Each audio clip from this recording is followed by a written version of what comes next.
I said I abide by the jury decision. I will do that, and I will not pardon him. Federal gun violations has been pardoned by his father, President Joe Biden. Hunter's legal battles have spanned years, marked by accusations of political bias and intense Republican scrutiny. Despite that, the White House remained firm on their promise. Remember this? Second one, will the president pardon or commute his son if he's convicted? So I've answered this question before. It was asked of me not too long ago, a couple of weeks ago, and I was very clear, and I said no. From a presidential perspective, is there any possibility that the president would end up pardoning his son? No. Well, that is until today. Now we are seeing that political bias on full display, and is coming from the current president of the United States. In fact, Hunter Biden has been pardoned for all potential federal crimes going all the way back to 2014 when he was appointed director of the Ukrainian firm Burisma. It was also in Ukraine around 2014 when Hunter Biden and his firm invested in a biolab company called Metabiota, which began running biolabs in Ukraine. Now, it doesn't matter what he did, because a blanket pardon going back 10 years has been issued, and that part is truly incredible. Now, this isn't a case of repeated petty crimes and a dad looking out for his wayward son. The Hunter Biden pardon tells us everything that you need to know about the Biden family, as well as the deep state's economic and political interests in Ukraine, where, as we speak, the White House is escalating tensions with Russia almost to the brink of nuclear war. So what or who finally nudged President Joe Biden to cross that line and pardon Hunter?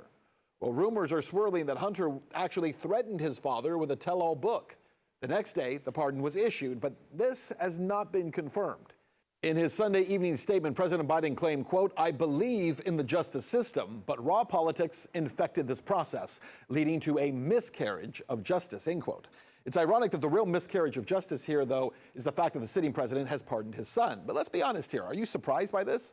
I'm certainly not. I think most people would expect a sitting president to pardon their son, especially if their son was facing federal charges. The issue isn't whether or not Biden has pardoned his son, because, by the way, presidents always do it on their way out of office, and they do it hundreds of times. It's just in this case, Biden said repeatedly he would not do it. His press secretary, as we showed you, said that he would not do it. It's not so much Biden pardoning Hunter Biden. It's more about Biden pardoning and lying about the fact that he said he wouldn't do it.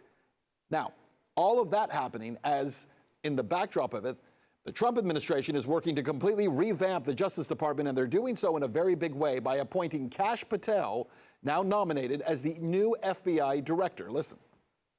Donald Trump is who he is, and he's choosing people that represents his own worst qualities.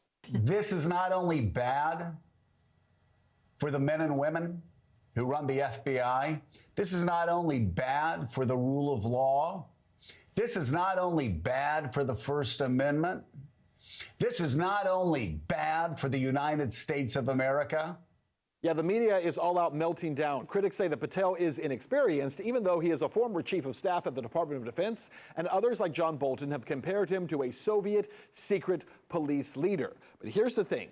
What they most likely take issue with is that Kash Patel is a staunch opponent of the deep state, and he wants to dramatically reduce the size of the FBI. I'd shut down the FBI Hoover building on day one and reopening the next day as a museum of the deep state. And I'd take the 7,000 employees that work in that building and send them across America to chase down criminals. Go be cops. You're cops. Go be cops. Yeah, Kash Patel is incredibly smart. He is fearless. He is one of the few people when Trump was president the first time that actually worked to drain the swamp. The reason people like Andrew McCabe and John Bolton are so nervous is because more than any other single person named to Trump's cabinet so far, Kash Patel will gut the single most corrupt part of the federal government, the weaponization of the FBI, which has been used as law enforcement, as a law enforcement arm, in fact, of the deep state. Patel is focused on the goal of holding conspirators inside our government who work for their own personal interests accountable and removing the corruption. See, he cannot be bought. He has no interest in being part of permanent Washington, and he will do what is necessary to clean up this corrupt system.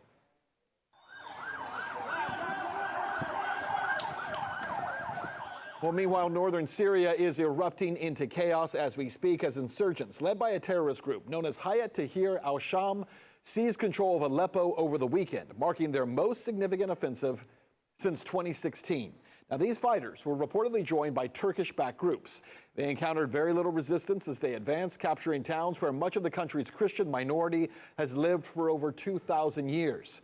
That raid has caused a lot of speculation among analysts and casual observers of the region, prompting many to point out that Syria is just another front in the beginning stages of World War III. Just as in Ukraine and in Gaza, northern Syria has the same competing parties. Let's break it down for you. On one side, you've got Syria, which is backed by Russia, Iran, and Hezbollah, defending Assad. On the other side, you have the U.S., Israel, and Turkey, all competing with agendas in that region. It all seems complicated, but really it's not. It's very simple.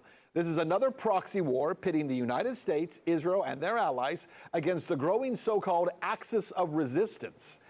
The danger is that this could spin out of control before President Trump takes office. And by the way, this is the exact same scenario that was playing out in 2012 until 2015 under then President Obama.